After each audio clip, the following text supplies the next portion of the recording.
আসসালামু আলাইকুম প্রিয় শিক্ষার্থী সোনামণিরা, আমি পঞ্চম শ্রেণীর গণিত বইয়ের 97 পৃষ্ঠায় অর্থাৎ শতকরা অধ্যায়ের সরল মুনাফার একটা সমস্যা আছে, 3 নম্বর সমস্যা।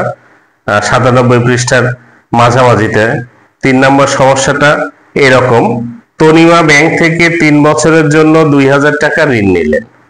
তনিমা ব্যাংক থেকে কয় বছরের জন্য বলো তো? 3 বছরের জন্য, তাই না?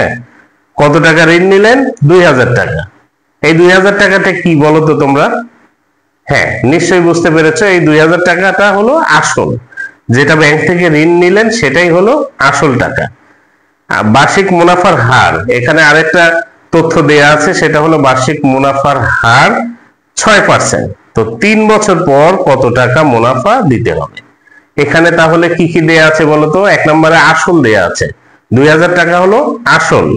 এরপরে মুনাফার হার দেয়া আছে 6% এবং সময় উল্লেখ করা আছে 3 বছর। তো মুনাফা কত? তোমরা এই সমস্যাটি মুনাফার সূত্র লিখেও করতে পারো।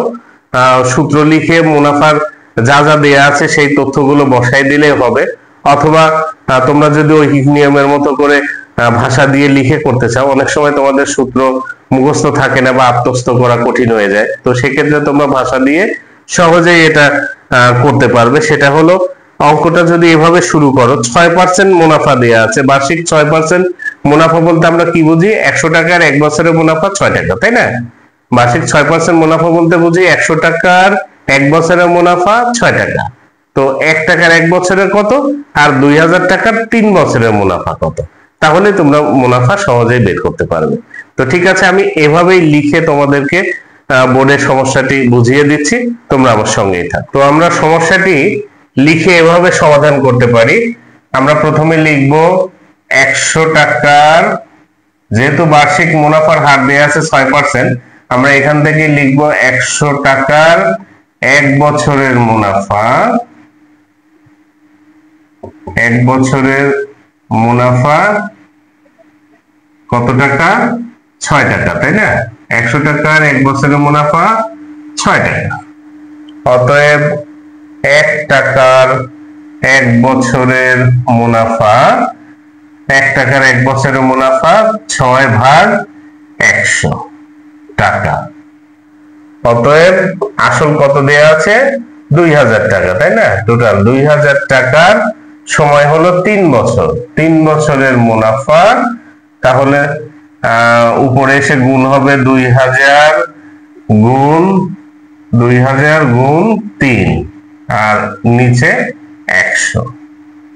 তো আমরা যদি 100 দিয়ে 2000 কে কাটি, তাহলে 101 কে 100 আর 100 দিয়ে 2000 কে ভাগ করলে কত হবে? 20 হবে, তাই না? এখন উপরে থাকলো 6 গুণ 20 গুণ 3, এই তিনটাই যদি আমরা গুণ করি তাহলে 3 20 কত হয়? 60। 60 কে আবার 6 দিয়ে গুণ করলে 360 টাকা।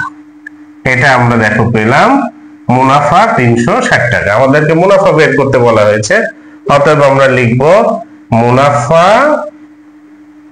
কত পেলাম আমরা? মুনাফা 360 টাকা, তাই না?